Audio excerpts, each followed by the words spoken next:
Uh, We'll begin then. so this talk will be posted online or something? On our YouTube channel, yeah. Okay. Because the point is this talk is a little bit maybe yeah. So it's meant for so one thing I forgot to ask is who is this talk targeted to? I have assumed PhD students. Yeah, sure, certainly. Yeah. Okay. Certainly. So let Yeah. me start. Yeah. So this Yeah. talk is about Atiyah Hirzebruch spectral sequence. Sorry.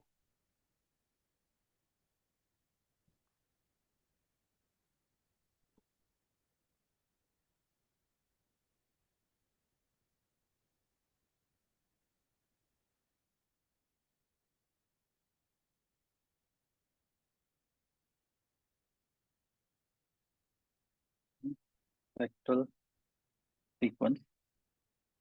And what this spectral sequence says is the following. So let me write down the spectral sequence. So it says that there is a spectral sequence E2 PQ whose term is H P minus Q X Z minus Q converging to K minus P minus Q of X. Okay, so now this whole talk is actually based on what this spectral sequence is, and in fact, because it is targeted to PhD students, I'm assuming not everyone is familiar with what even a spectral sequence means. So, so therefore, I'll just briefly say what it means. And if one really has to give a very detailed, like one, suppose one has to have a very detailed discussion about this spectral sequence, maybe it can also be a one semester like lecture series also, starting from scratch, like what is motivic homology and everything. So, so of course there will be limitations. So this will be just a very brief overview on what this spectral sequence is. So there will be no proof in this talk. So the first, let's understand what its terms are. Then I'll briefly say what the spectral sequence is, and then I will roughly say how the spectral sequence, how is it, how does it come?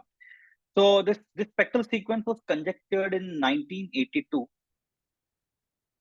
around that time by Bailinson. So conjectured in 1982 by Bailinson. And the interesting part is that the left side of the spectral sequence did not even exist in 1982. So motivic homology was something which was invented by work of Vygotsky, Suslin, and others in the late 90s. So it did not even exist. This side did not even exist. So, but there is something called Atiyah Hirzebruch spectral sequence in topology, where here there is topological K theory, and here there is actually singular homology. But so because that was maybe the motivation for making this conjecture that something like this should also exist in algebraic geometry. So so what is this left hand side? So let me just say that this left hand side HP minus Q X minus Q, this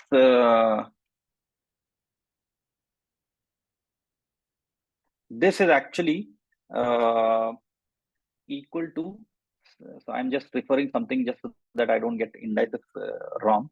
CH minus Q X P minus P minus Q. So CH minus Q X of minus P minus Q. So these are higher Chow group. Okay, so these are higher Chow group.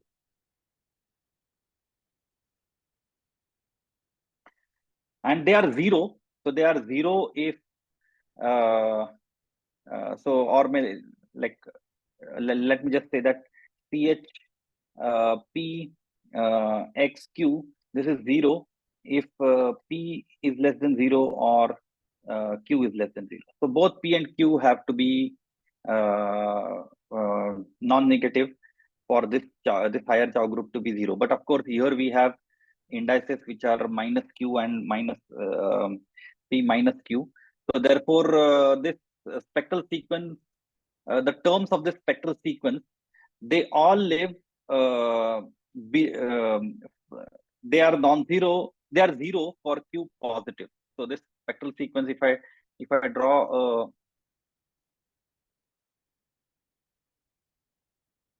a page PQ, then the terms of the spectral sequence, they basically live below this line. Okay, so that is the point. But what is a spectral sequence? So maybe you guys can quickly tell me. If everyone knows what a spectral sequence is, I'll just move ahead. Otherwise, I'll say what a spectral sequence. Like I'll briefly tell what a spectral sequence is. I think a brief introduction is necessary here. Yeah. Okay. Good. So let me just say what a spectral sequence is. So what is a spectral sequence?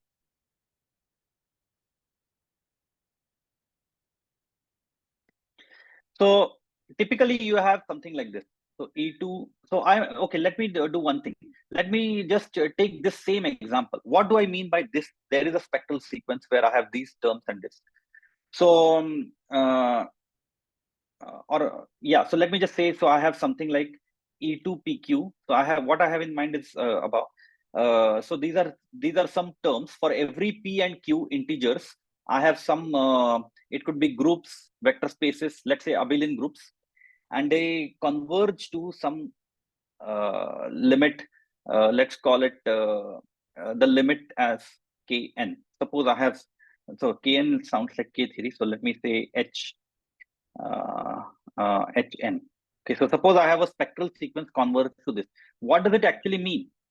So it means that it means the following data. Okay, so first, for every integer n, so the data is quite complicated. So you can, so in the sense, complicated for you to absorb everything in one lecture and actually process it. It is like like what normally in ICER, for example, we have a series of lectures on spectral sequences. It takes at least 5-6 lectures to completely set up what a spectral sequence is and proofs of convergence and things like that. So, but it's one thing is very easy to understand. What this is telling us is there are some groups Hn on the right hand side. There are some groups on the left hand side which depend on PQ. Okay, this two can be ignored. So, for example, if I scroll up, I have these higher Chow groups, and this spectral sequence is a relation between the groups on the left hand side and the groups on the right hand side. This relation. So, what is this relation? So, the spectral. So, this much is easy to. This much is enough to understand the rest of the lecture. That whatever the spectral sequence gadget is, it is giving us something which tells us how the right hand side is related to the left hand side. Okay, so in principle, if I have all the information on the left hand side, I can actually I can still not calculate exactly what the right hand side is, but I can still, there are a few things you can say. So so now I'll make it precise. What is this relation? That spectral sequence is a relation from between this left hand side and the right hand side. What does it actually mean? So what so first of all, there are groups. So let's say this is the p axis and this is the q axis. So I have group for every pq. Okay, and they don't have to be non-zero, of course, for every pq, but they could be. So in this case, for example, they are zero all above this for q greater than zero. They are also zero on this side. So, and this is the second. What does this two mean? This is the second page of the spectral sequence. Let's call it a second page. Okay. So what it means is I have a PQ page, and for every PQ on this, I am given an object. It could be 0 or non-zero. There is this page. There are these. There is more data. So, for example, we are also given map D from E2 PQ to E2 P plus 2 Q minus 1. Okay, so they are maps which go like this in this direction. We are given these maps. I'm calling all of them D, otherwise there'll be too many indices flying left and right. So these maps satisfy something that is D square equal to 0, which means if I start from this object, go here by D, again I go by D, now it will be to some different object, but this successive composition is 0. That is what is given. When I say there is a spectral sequence, these maps are known to, they are given. Okay. Now this is the second page. So there is a third page, fourth page, and so for every integer n there is a page. So for every r greater or equal to 0, so we have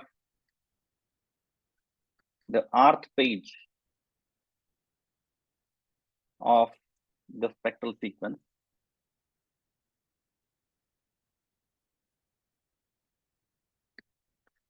And how does it look like?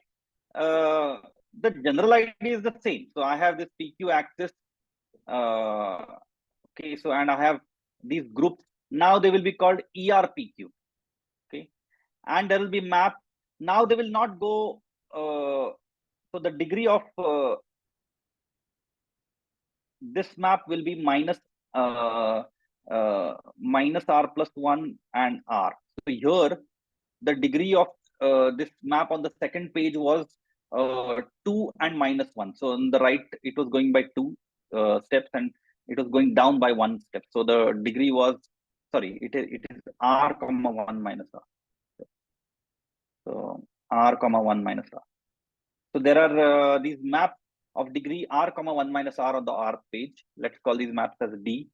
They're again differentials, which means D square equal to 0. I can call this as dr.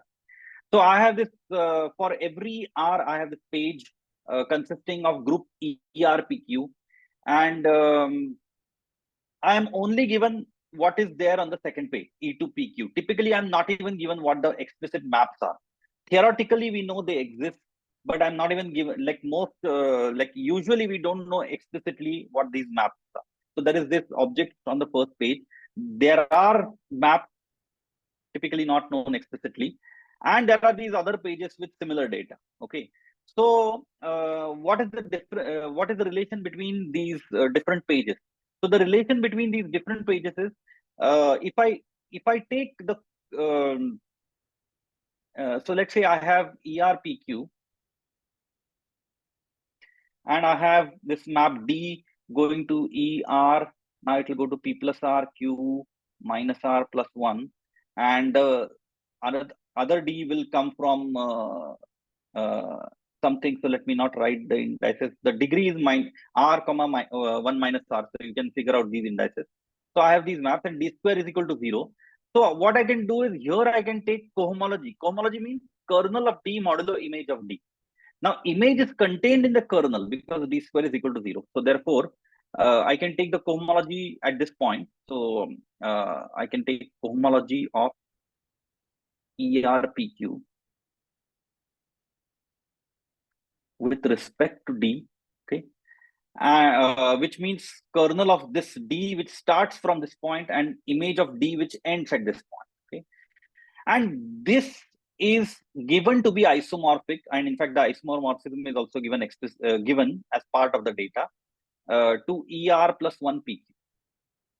So there is a spectral. So the pages are not basically unrelated.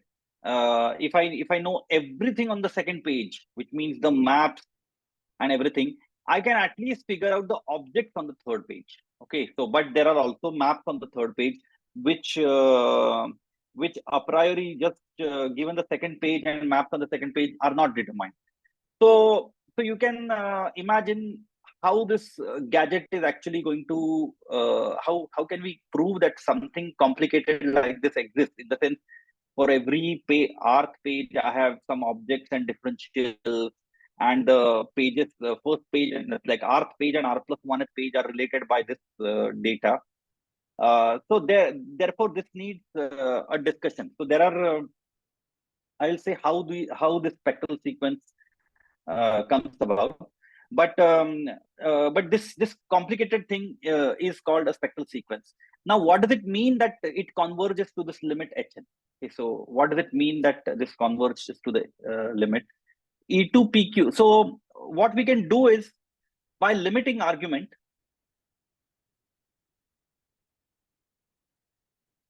uh, we can construct, or maybe the limiting, instead of limiting argument, by taking suitable limits. Let me use this phrase: taking suitable limits.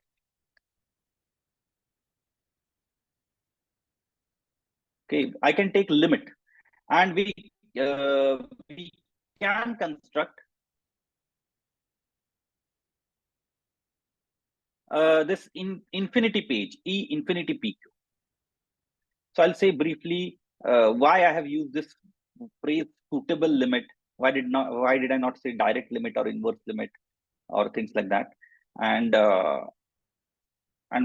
how does this page at infinity, how is it related to the final limit where the spectral sequence is supposed to converge?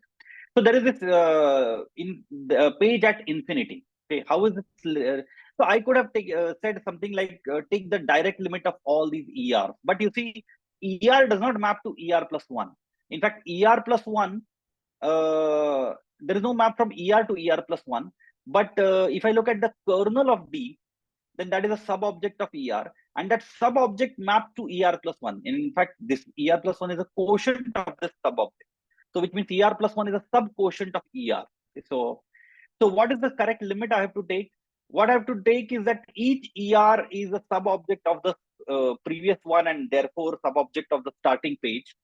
So I have to take inverse limit of the numerators and direct limit of the denominator. That is the kind of limit we have to take. So I'll not make that precise right now, but as I said, like a detailed discussion on spectral sequence itself will take a while. So there is this infinity PQ page, and there are these objects here, E infinity PQ, and so, but there are no maps now. There are no differentials, or if you like, you can say that all the differences are zero. Okay, so so there are just these objects. Now we still haven't related this entire data to what does it mean that it converges to this limit hn. So uh, so so the exact relation or that we can say is as follows: that when I look at hn, let's look at the line p plus q equal to n. This is the line p plus q equal to n. Okay, and on this I have various e infinity pq's.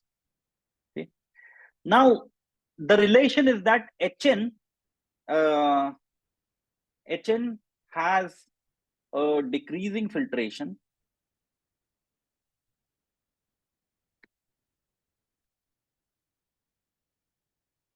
So let's call it hn, and then for every integer p, I have fphn, and decreasing means as p increases, I have fp plus 1 hn is sub of this. Why did I not start at a particular thing? Because this filtration is infinite on, possibly infinite on both sides. Okay, so fp, p can p, where p is in z. So I have this fp and fp plus 1. So basically I have subgroups of this group hn. Okay, so and they are indexed by this p. Okay, and as p increases, as p goes to p plus 1, these subgroups decrease. So therefore this is a decreasing filtration.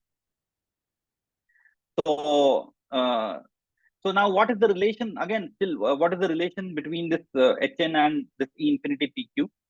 So the point is E infinity PQ, okay, is isomorphic to FPHN by FP FP plus 1H. Or here N I can be explicit and I can say it's N is P plus Q. Okay. FPH P plus Q. Okay. So if I'm correct, most of you have already forgotten, or I cannot even see your faces. So my guess is that half of you have already like are overwhelmed by this data if you're seeing it for the first time. So, but let me recall. So even if you vaguely understand that what kind of a complicated gadget this spectral sequence is in this lecture, I think at least some contribution would have been made by this lecture. So let me recall. When I say there is a spectral sequence, now let me go back to this particular spectral sequence that I'm talking about. So when I say there is a spectral sequence E2PQ, and the terms are these higher Chow groups on the first page, and the spectral sequence converges to this K theory, K minus P minus Q. What am I saying? Okay, so there is this huge list. Point number one. So this E2PQ, this is these are objects on the first page. I'm only given the objects. Okay, and then but there are many things which exist and I'm not given explicitly. What are those things? I'm given differential maps on the second page, which is maps which go whose degree is 2 comma minus 1 on the second page. Plus I'm given all these pages, the third page, the fourth page, the fifth page, and all that. On each arc page there is a degree map which goes arc whose degree there's a differential map whose degree is r comma 1 minus r, and d square is 0, and there is a relation between these pages, which means if I take the cohomology of the first arc page I get objects on the second page, but I don't know what the maps are, they just exist. Okay, so there are so many things we don't know about when I say there is a spectral sequence, these maps. Plus, there is for every PQ, there is a decreasing filtration of this right hand side, and successive quotients of those decreasing filtrations.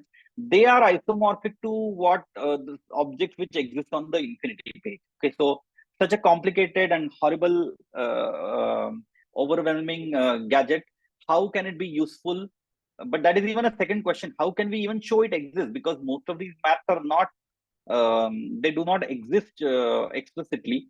But I must say that one of the biggest hurdle of starting to use spectral sequences is that you are afraid, oh, you don't know so much. There are these differentials, there are these pages, there is so much data you do not know. So that is the hurdle. But despite not knowing, there's some information which we can extract. So for example, if I know that all these groups are zero, let's say if I know that all the PQs, E2 PQs are zero, for let's say P plus Q greater than some fixed number, then I can also conclude vanishing of the limit. What doesn't matter what the D's are. So these are the kind of some certain kind of informations we can extract from the spectrum. Yeah, so that is the point of the spectral sequence. How does one show such a thing exists? Because there is so much data. There is this each arc page and differentials and isomorphism of the arc page, cohomology at the arc page to the r plus 1 page, decreasing filtration of the target, and these isomorphisms. How does one even show that such a thing exists? Like, forget, okay, using this maybe may have a lot of psychological hurdles, but how does one show it exists? So the point is that there is only one source of, there is one main source of spectral sequences. In fact, all the spectral sequences, at least personally, I have come across, they are coming from something like this. Okay, so here is an standard source of spectral sequence.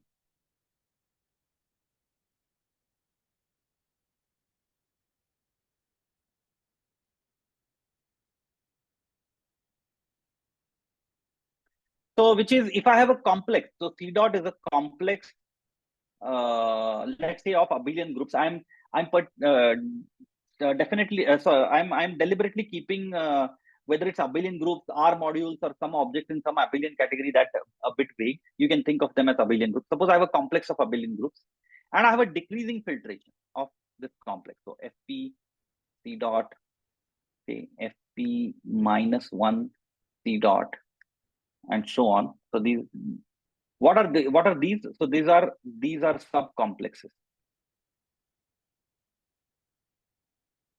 For every P, Fp C dot is a subcomplex of C dot. F is for filtration, and then this is the pth part of the filtration. So therefore Fp C dot. Okay, so I have a subcomplex for subcomplexes for every P, and they decrease as P increases. So I have this decreasing filtration, and there is this further assumption that so plus some assumptions. Okay, plus some minor assumptions. Let me delete the word minor. What I want to say is that plus some assumptions which are satisfied in many cases. So they are not very rare. So plus some assumptions. What are those assumptions? I'll just tell some of them. For example, I don't want this decreasing filtration to be constant, that for every FPC dot, it's just the same subcouplet. No, what I want is, I want the intersection of all these FPC dot to be equal to 0, and the union of all these to be equal to C dot.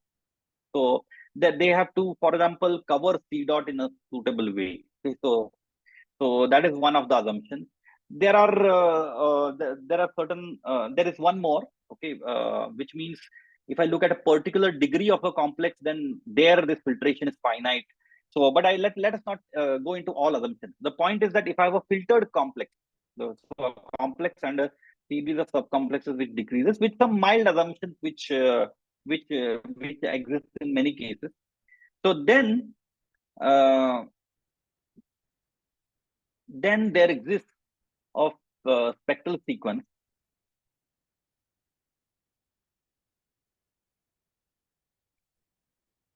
E2PQ, which is so the second page is F H.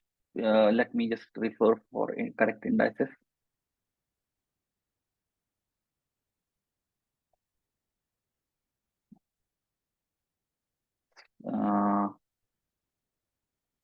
Where is it?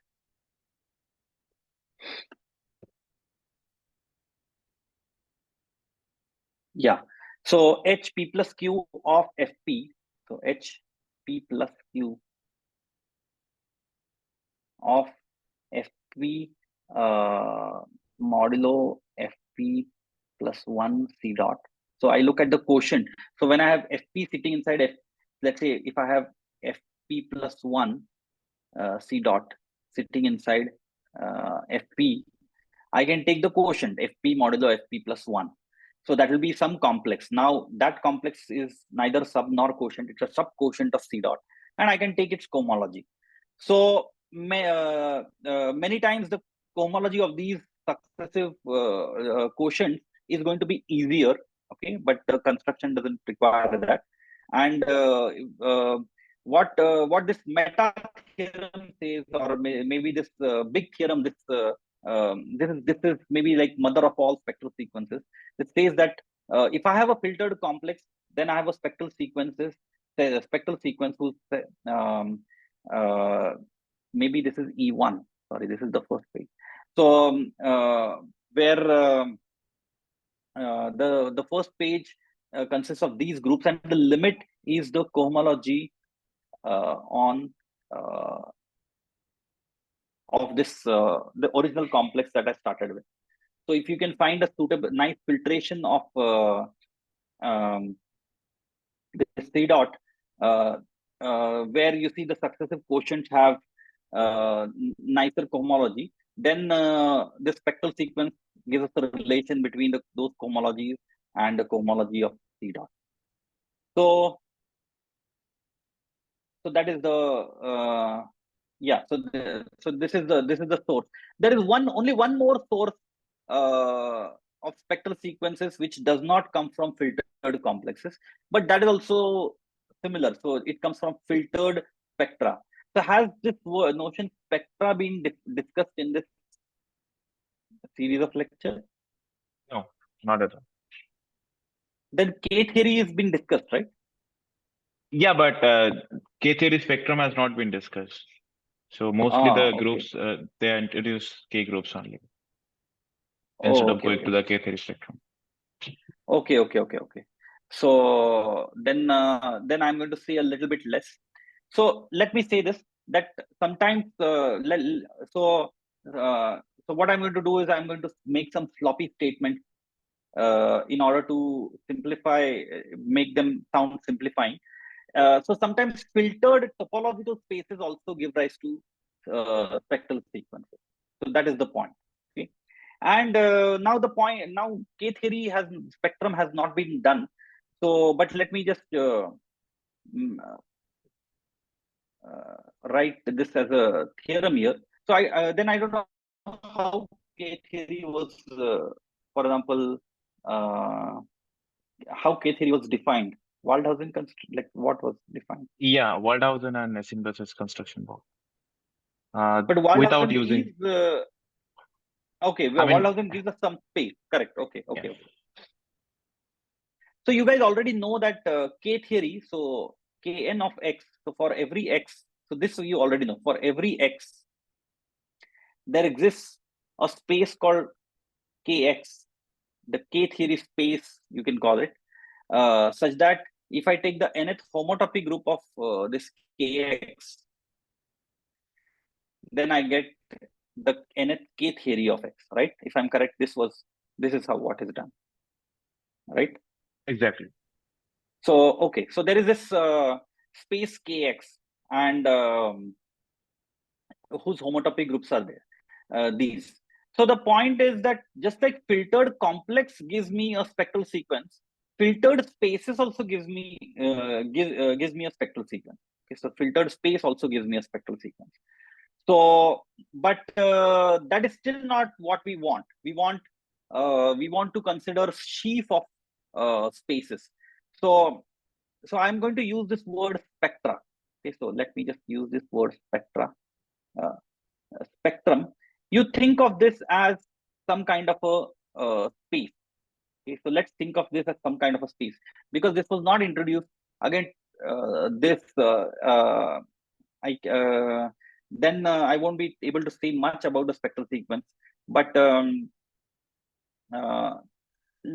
so think of them as some kind of a space. Okay, so there are some special type of spaces. For example, this K theory space satisfies an additional property. It's not just any random topological space. It has this property, especially if you have constructed using Waldhausen construction. It has a space that this is the loop space of some other space, right? I don't know whether this was clearer from the construction, but even if it was not, you can take this as a fact that this K3 space that this spectrum that we constructed, this was loop space of some other space. Okay, and that was loop space for some other space. So in and ad infinitum. So which means this was in some sense an infinite loop space. Okay, so therefore. Um, uh, so let me keep this word vague, this spectrum, as some kind of spaces. There are special kind of spaces which are infinite loop spaces. So in the end, if I have time, I'll actually say how what the spaces are actually. So so what we do is we start with the field K, a field, and on this we consider sheaves of spectra. Okay, so we consider uh, sheaves of sorry, and then I have this category smooth varieties over K. So this is a category with Nisnevich topology. Now, if Nisnevich topology is not familiar, you can completely ignore this. Or but this so there is some additional data on this category which helps me to talk about what sheaves are on this category. Okay, so I have the smooth varieties over K with Nisnevich topology, and then I look at sheaves of spectra. So let's say SP. Let me denote by SPK, the category of sheaves of spectra.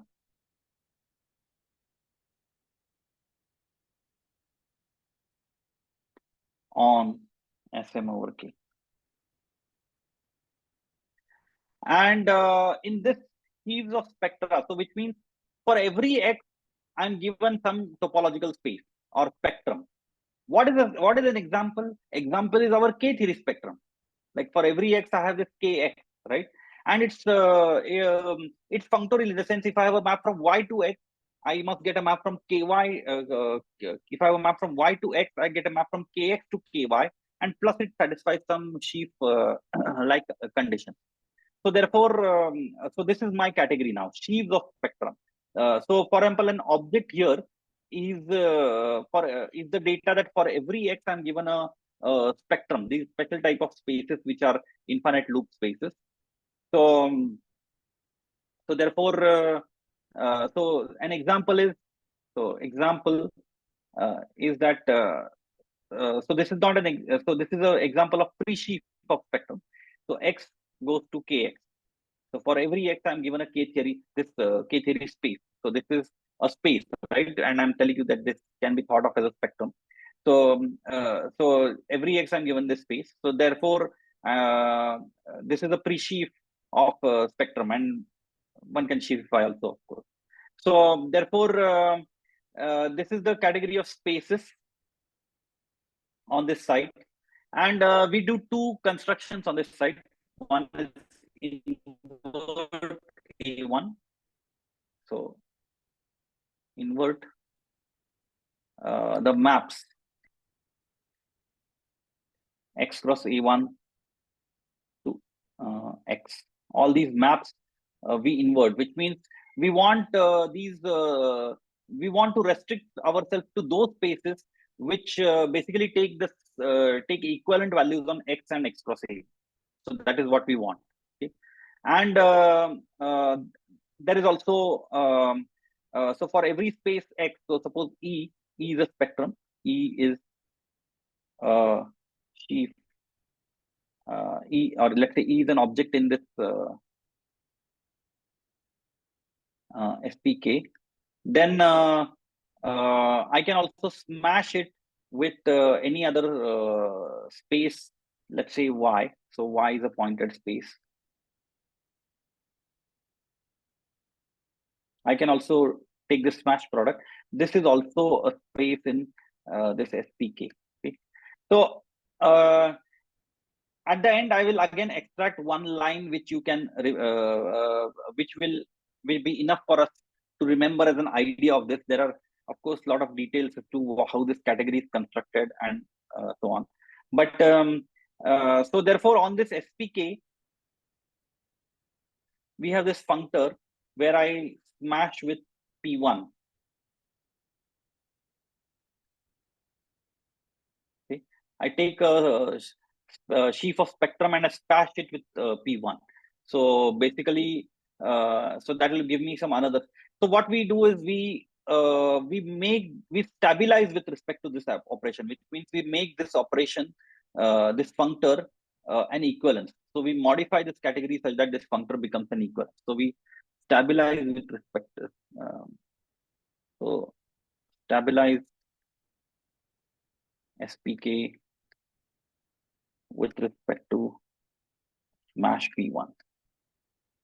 And so then after doing these two things, one is invert these, make sure that the spaces you are the sheaf of spectra that you are considering, they take equivalent values on X and X cross A1, which means invert the maps from X cross A1 to X, and also stabilize with respect to P1.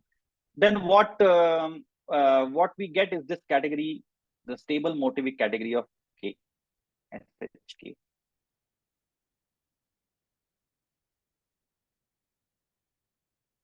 Motivic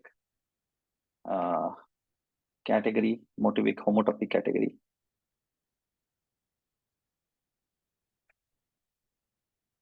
of K. Okay.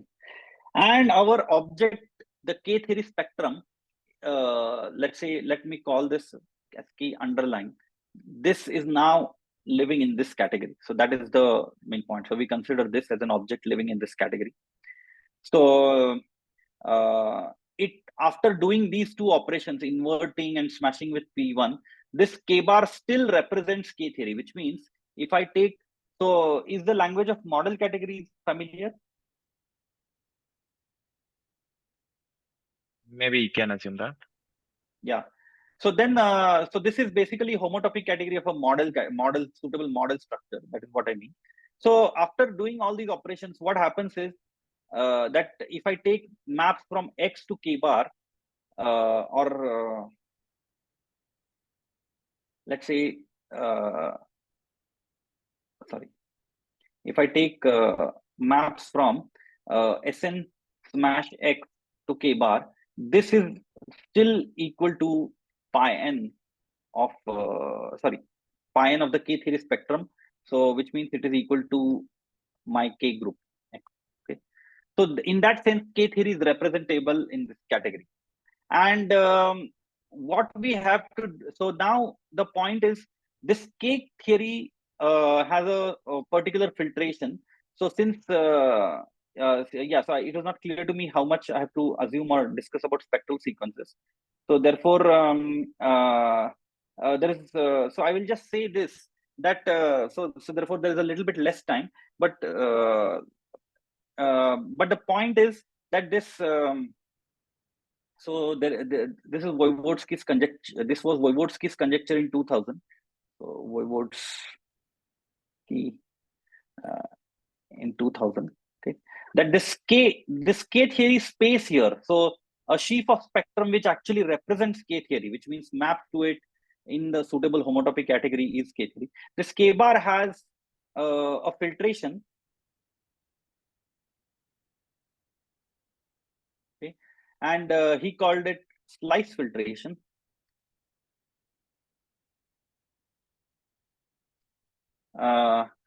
So once I have a space and a filtration, decreasing filtration, it gives rise to a spectral sequence. Similarly, once I have a sheaf of spaces and a filtration, I get I get a spectral sequence. So and the conjecture was that, so this was a conjecture, uh, that this particular filtration gives is an answer to Bayesian conjecture, which means this particular filtration actually gives the Atiyah Hirzebruch spectral sequence.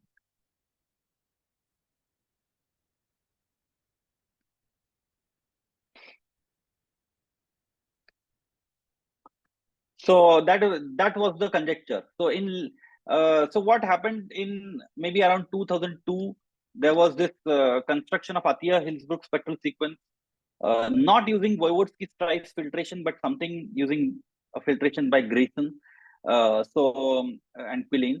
So there was this work by Friedlander and Suslin,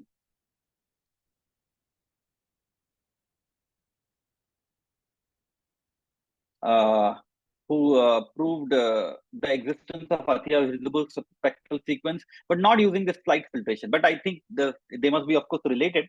But the point is using some other um, other construction. So then in around 2008, Levine, he proved that this Voivodsky slice filtration exactly gives us the spectral sequence that we want, which, so the main point is to show the convergence of the spectral sequence. So in Voivodsky's thing, so he did not just give a filtration. I think he also calculated what. No, sorry, yeah. So he gave a filtration, but the main point was to show that filtration exactly gives you slices whose uh, pions or whose cohomologies are exactly motivic cohomology groups. So that proof was completed by Levin in 2008. So that is the point. So yeah, so sorry about that. Maybe this is not just good enough topic for one lecture given the current background. So therefore, we just have to stick to overview. But there are a few things you can take from this lecture. Like, forget Atiyah Hirzebruch spectral sequence. At least you can take what is a spectral sequence. So from this lecture, like what is a I mean, again, I'm not saying details. Like I wouldn't understand. I would not even remember the details of what a spectral sequence is from a quick lecture like this. But at least this concept that you have these R pages for every R, and there's some limit, and the infinity page, and it's related to some filtration on the limit. This kind, I hope this lecture provokes you to actually read something more about this, because many statements which you can deduce from spectral sequence, they are otherwise very hard to deduce directly. So that is one thing you can take from this lecture. Another point you can take from this lecture is that there is this something called stable motivic homotopy category. So there are that itself involves maybe one can start this grothendieck seminar for another year just to study this motivic homotopy category, which is the sheaves of spectra on this, and with these two operations, which means A1 inverted and P1 stabilized. So this is another topic for a very longer study, in fact. So and of course, many questions are still so many questions are still open about this. So I think that is it. So I think there is not much more I want to say. So I just wanted to give these two ideas, that there is something called this motivic homotopy category stable, and there is this spectral sequence. So the spectral sequence for K theory is constructed using filtration of this K theory object here. I was going to say more on how this live filtration is constructed and so on, but I think I might have lost many audience already. So at this point, I'll just stop and take questions if you have.